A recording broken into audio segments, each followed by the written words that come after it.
घर देखिले नीच घर देखिले बसहरा देखिले बहू अपना सुंदर बेटी के कतहु ना देखिले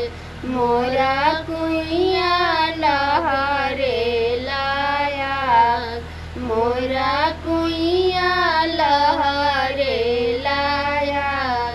रानी के सेजिया पर राजा सैल सुन रानी बचन हमार बेटावा बियाह बाप तोरिया बोलैब बसी जाई है बसहर तोहार बसी जाई है बसहर तोहार राज के सेजिया पर रानी